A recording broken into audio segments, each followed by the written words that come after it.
राधा स्वामी दाता दयाल की दया, राधा स्वामी सहाय, राधा स्वामी यह पुस्तक है अनमोल चरित्र और इसमें परम संत हजूर ताराचंद जी महाराज का जीवन चरित्र वृतांत है। अभी तक हमने इस पुस्तक के 286 पेज आप लोगों तक पहुंचा दिए हैं और आज हम पढ़ने जा रहे हैं पेज नंबर 287 से।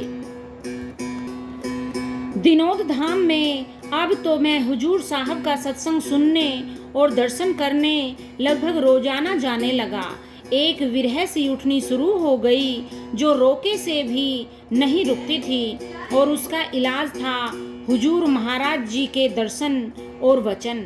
मुझे भी लगन हुई कि मैं भी नामदान प्राप्त करूं। मैंने हुजूर महाराज जी से आग्रह किया तो कहा कि अभी समय नहीं आया। इसी तरह कुछ समय और व्यतीत हुआ। मैंने फिर हुजूर महाराज जी से आग्रह किया, फिर वही जवाब था। आखिर मेरे जीवन का महान दिन आया।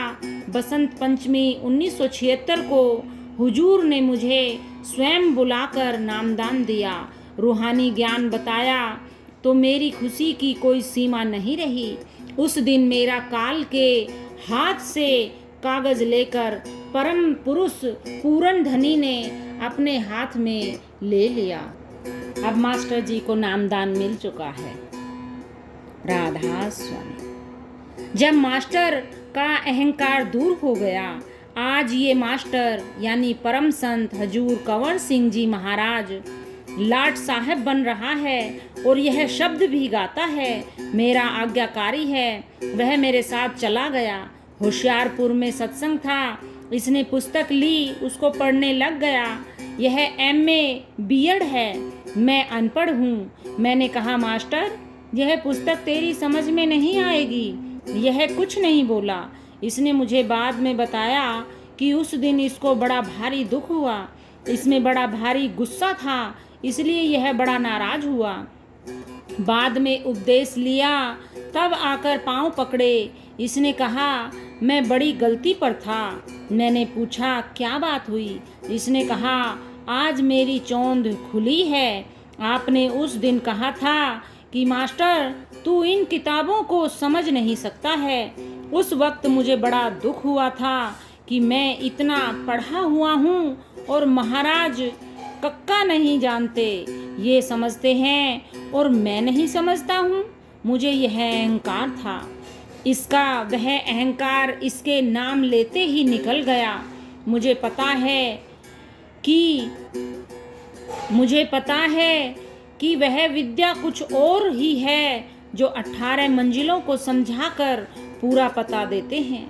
इसलिए ही कहा गया है कि वास्तविक विद्या गुरु का उपदेश है।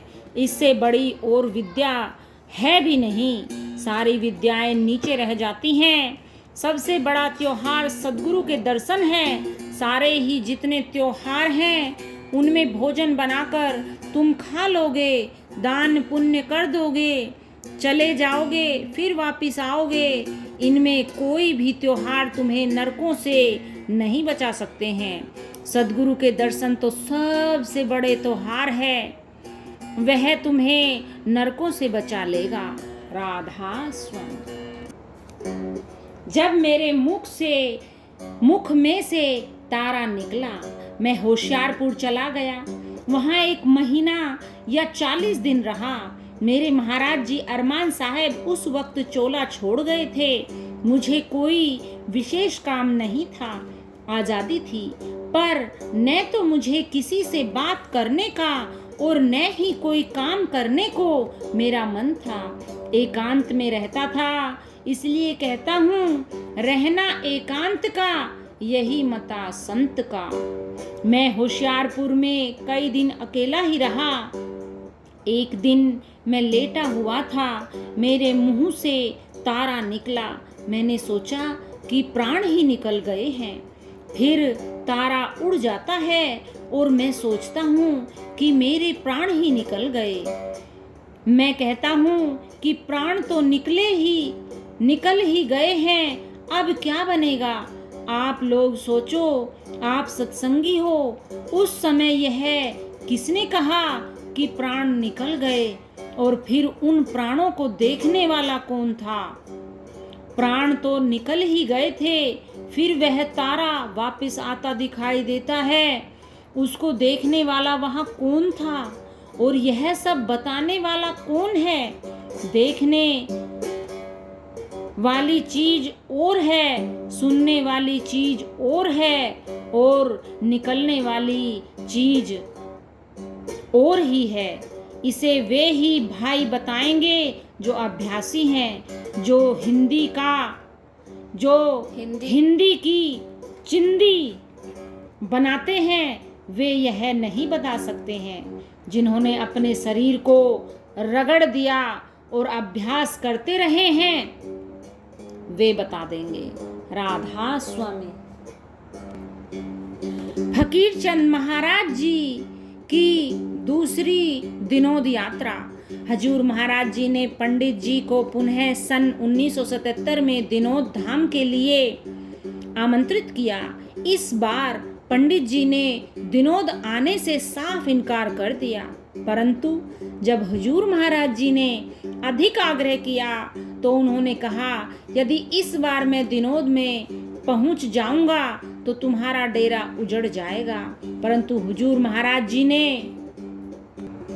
उनसे पुनः अनुरोध करते हुए कहा, महाराज जी, डेरा उजड़े या बसे, मुझे इस बात की चिंता नहीं है।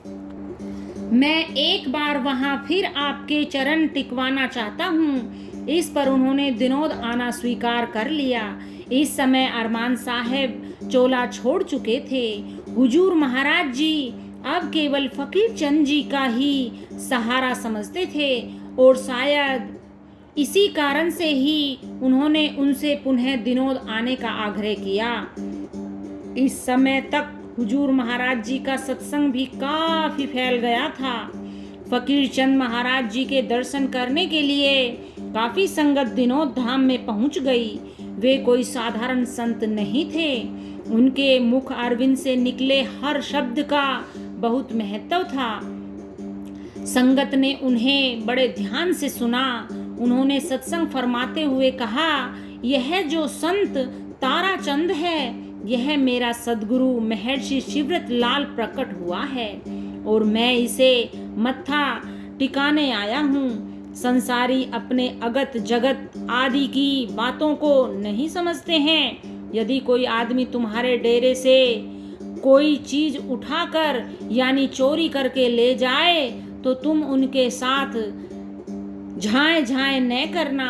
यदि तुम्हारी कोई एक चीज उठेगी तो हाथ की हाथ 17 चीजें तुम्हारे डेरे में आएंगी।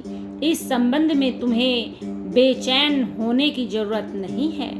हुजूर महाराज जी को विभिन्न सुझाव देने के अतिरिक्त सत्संग में संगत को रूहानी बातें भी समझाई।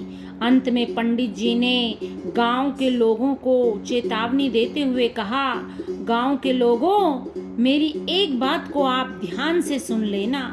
जो आदमी संत ताराचंद को सताएगा उसका सर्वनाश हो जाएगा। इसलिए मेरी इस चेतावनी का ध्यान रखना। संत ताराचंद हजारों वर्षों तक तुम्हारे नाम का सितारा चमकेगा। जय हो ताराचंद जी महाराज।